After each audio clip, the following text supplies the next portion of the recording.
was the last time you did something for your body that had nothing to do with how it looks? Not a workout to burn something off. Not a diet to change something. Not a routine to stay on top of things. Just something you did because your body deserved it. I have been thinking about the difference between a routine and a ritual. A routine is something you do to get through the day. A ritual is something you do to arrive in it. One is about productivity. The other is about presence. And I think a lot of us, especially those of us who grew up where survival was the main event, will learn routines. We never learned rituals. Today, I want to talk about that, about the body, about what it means to treat it like a home instead of a tool. Here's something I had to unlearn: the idea that my body was just the thing carrying my brain around. Before any ambition, before any role I ever played, before any relationship, there was my body. That's where I lived first, and for a long time I related to it. The way you relate to a car, you need to keep running. You fuel it, you move it from point A to point B, but you don't really listen to it. You don't sit with it.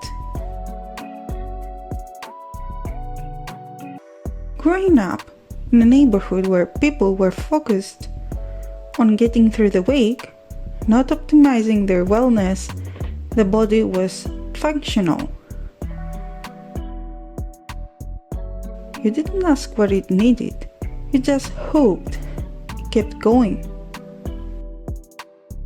And I carried that for years. The body was an instrument, something to perform with, something to push, something to present to the world in a way that didn't give too much away. The shift I'm talking about, the one that changed things for me, was realizing the body is not a vehicle, it's a home. The first one actually, and it deserved to be treated like one. Let me tell you about water. I have a bathing ritual. It sounds simple, and it is, but it took me a long time to allow myself to have one. I take care of my skin, my hair, and my nails. Not because someone is watching, not because I have somewhere to be, but because slowing down and paying attention to my own body is an act of respect toward myself. If you grew up the way I grew up, where money was tight, where beauty was a luxury, where taking a long bath felt like something that happened in movies, where I was also quietly fighting battles no one could see.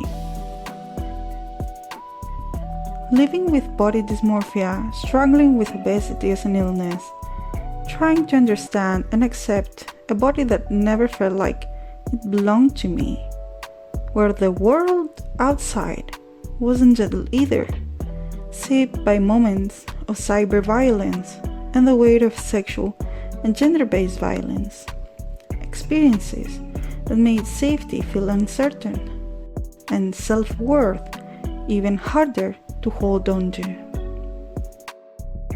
There is something quietly radical about a woman from that kind of life experiences lighting a candle and deciding the evening belongs to her, not to become more productive after, not to reward herself for earning it, just because she exists, just because she's already worthy attention. This isn't vanity. This is attention. And attention is love in its most basic form. I go to the gym. I lift weights. I work the machines. And lately, I have been preparing to start Pilates and yoga because I want to know my body in different ways. And I have the goal not to compete, not to look a certain way, but to become a lifter of heavy weights. To do throws, to feel the kind of strength that isn't about aesthetics. It's about something that lives much deeper than that. It's about I'm exactly where I'm supposed to be in my own body. But movement isn't only the gym. When you walk without something filling your ears, you start to hear yourself again. You notice things. The weight of your own footsteps. Something your mind has been trying to say to you all day finally gets a word in. Movement as a conversation with yourself, not as optimization, not as burning or building or tracking, just moving and noticing what comes up when you do. Nature is part of this. The world outside is bigger than your to-do list. Sometimes you need that reminder. Sometimes you need to stand somewhere that doesn't care about your deadlines and just breathe. Okay, this is the difficult part, so let's just go there. We were taught, a lot of us, maybe most of us, that pleasure needs to be earned. That you rest after the work is done. That hobbies are what you fit in when everything else is taken care of. That enjoyment is a reward, not a right. What if that's completely backwards? Cooking as a ritual, not as a fuel, not as a meal prep. The smell of something warm, the act of making something with your own hands, that's not nothing, that's a whole world. And hobbies, the things you do that don't produce anything, don't build a skill you will monetize, don't add the line to your CV. Those are the parts of you that exist outside of achievement. They are not extra, they are essential. They are the parts of you that are just you, not you performing for the world. What if pleasure isn't what comes after the work? What if it's part of the work of being a person? What if your enjoyment is your own form of growth? I think it is, I really do. Before I let you go, I want to leave you with something small.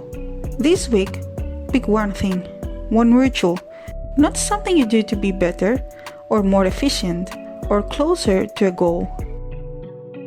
One thing you do just because your body is the home you live in and it deserves to feel like one. A bath, a walk without your phone, cooking something slowly, sitting somewhere outside. Whatever it is, do it without the guilt of unfinished things waiting. Do it like you have already earned it, because you have. You were born with that. This was the Echo Journal.